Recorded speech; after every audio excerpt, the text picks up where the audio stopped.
México es uno de los países en el mundo que más tierras ha perdido desde su nacimiento como nación, y realmente no es algo a los que se les pueda culpar como tal. Problemas internos a causa de egos y títulos sin sentido, mala comunicación en un territorio supremamente extenso, invasión tras invasión por ejércitos y civiles extranjeros, el deseo de independencia de varios de sus territorios y muchas cosas más son las razones por las cuales dichas pérdidas se dieron.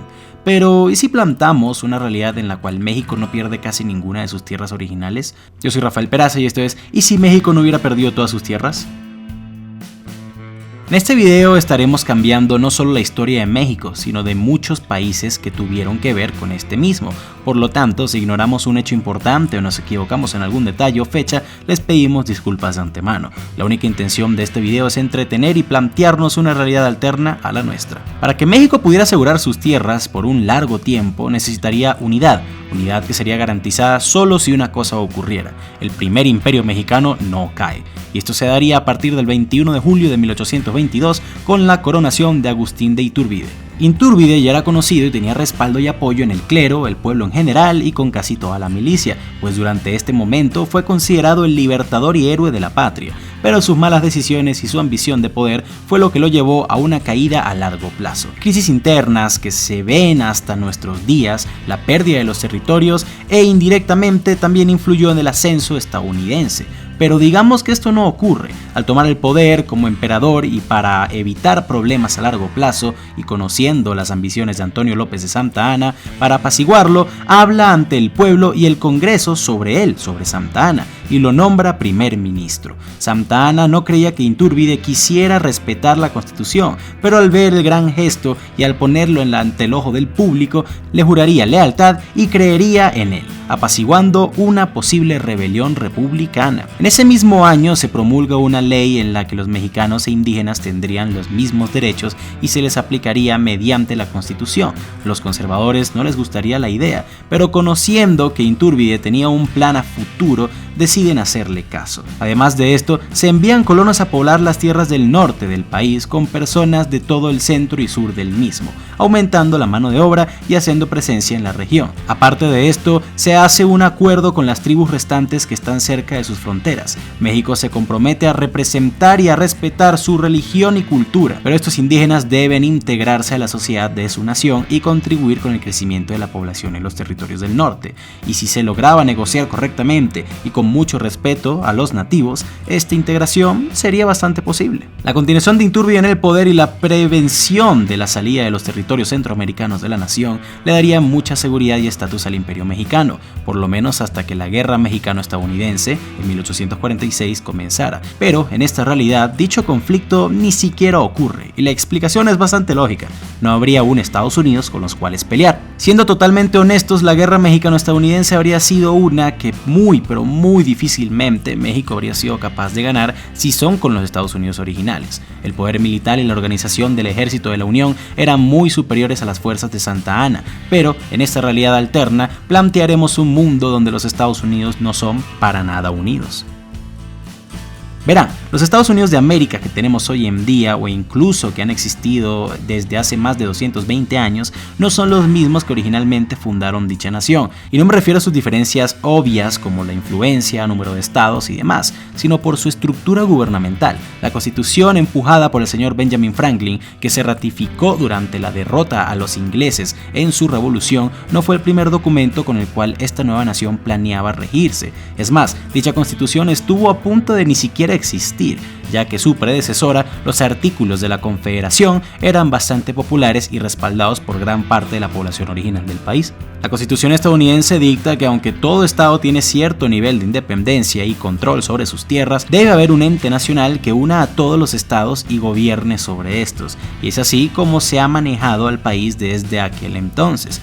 Pero los artículos de confederación eran muy diferentes. Estos planteaban que cada estado era responsable de su propio manejo de recursos y relaciones exteriores. Y aunque sí existiría un órgano gubernamental sobre todos los estados, cada uno tenía la opción de apoyarlo y acatarlo o simplemente no hacerlo. y aunque esto suene muy extraño, para esa época era un muy buen acuerdo. Antes de su independencia, lo único que unía a los hoy estados originales era el hecho de que compartían la bandera británica y hablaban inglés, nada más. Alguien en Massachusetts era muy diferente a alguien en Virginia, y al momento de independizarse, muchos estados no querían pasar de un regulador masivo, como lo fue el Imperio Británico, a otro regulador nuevo que sería el gobierno nacional. Cada estado prefería su propia independencia, y por un tiempo hasta la tuvieron. Fue después de que cada estado se dio cuenta de que no podrían mantener su soberanía e independencia por sí solos y que para derrotar a los ingleses de una vez por todas debían unirse, que la posibilidad de una nueva constitución se dio, y gracias a esto fue que el concepto de dicha constitución única que uniría a todos los estados y que debía ser atacada sin importar qué, fue adaptada. Pero si por alguna razón esta constitución no se da y se mantienen los artículos de la Confederación, no tendríamos unos Estados Unidos pues unidos, sino cada uno por su lado. No habría un destino manifiesto que empujara a todos como estadounidenses a la costa oeste para expandir a la nación, sino que cada estado estaría por su cuenta, provocando incluso problemas y guerras entre ellos. No habría unificación ni por lo tanto se compraría al territorio francés de Luisiana, ni a la Florida, ni mucho menos a Alaska. La expansión de todos los estados estaría limitada hasta la costa este del río Mississippi, y con cada estado por su cuenta sería casi imposible que le compraran tierras a Francia o que derrotaran a dicho país por ellas. Es más, es hasta muy posible que los británicos intentaran recuperar tierras atacando a los estados más débiles.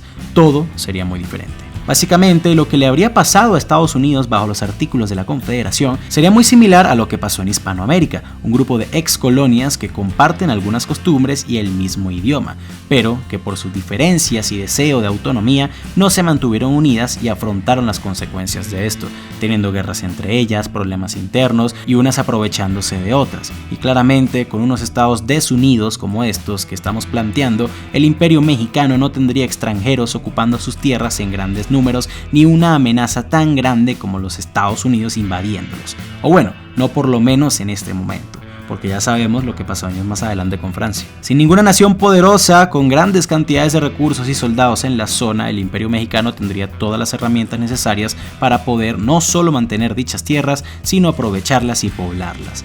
Pero para esto necesitarían de gente dispuesta a mudarse al norte del país, y aunque ya habían enviado gente desde su nación original, no tenían la suficiente cantidad de civiles necesarios para esto. El gobierno trazaría un plan en el que esto podría solucionarse. Para poblar las grandes cantidades de tierra que tenían, el gobierno mexicano invita a católicos de todo el mundo, incluso de naciones suramericanas, a habitar sus tierras del norte, regalándoles un número determinado de hectáreas y cobrándoles impuestos muy bajos durante los primeros 10 años. Pero toda familia o pareja que se mudara debía aprender a hablar español cuanto antes en caso de no hablarlo, y a tener por lo menos un hijo o hija nacido en estas tierras. Esto con la intención de asegurar un lazo más directo con las mismas durante ese tiempo, y que al acabarse los 10 años de impuestos bajos no venderían sus tierras ni se irían. Este plan funcionaría moderadamente los primeros años desde su implementación, pero cuando la noticia de grandes cantidades de oro llega a la capital mexicana desde los territorios que hoy llamamos California, el número de migrantes aumenta aceleradamente. Católicos de todo el mundo pedirían permiso para mudarse a California y sus tierras cercanas. Italianos, españoles, mexicanos del sur, portugueses, franceses, hasta filipinos tomarían la decisión de emigrar a estas tierras, pueblos y misiones pequeñas como Los Ángeles, San Francisco, Sacramento y San Diego.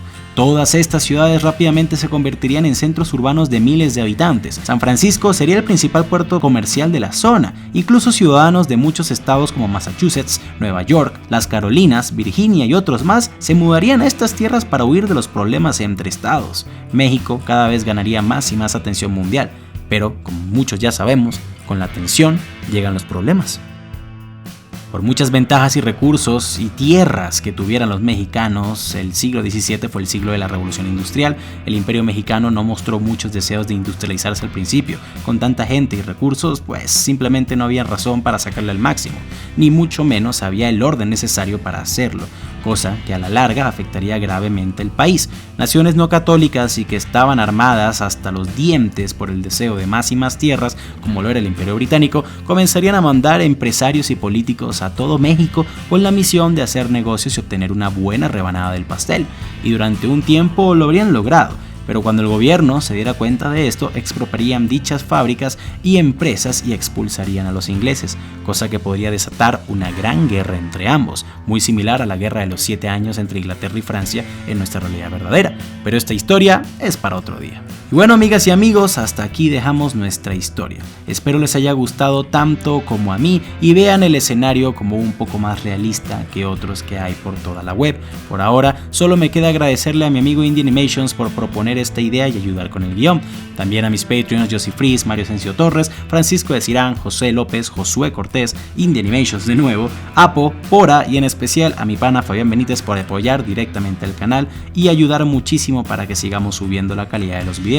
Si tú también quieres ayudar directamente, puedes unirte a la lista y convertirte en Patreon. Si eres nuevo en el canal, te invito a que te suscribas para que puedas estar al tanto de cuando publico estos videos, y si compartes estos con más personas, también me estarás ayudando muchísimo. Sin nada más que agregar, yo fui Rafael Peraza para el baúl de los conocimientos inútiles y que tengan muy pero muy buen día.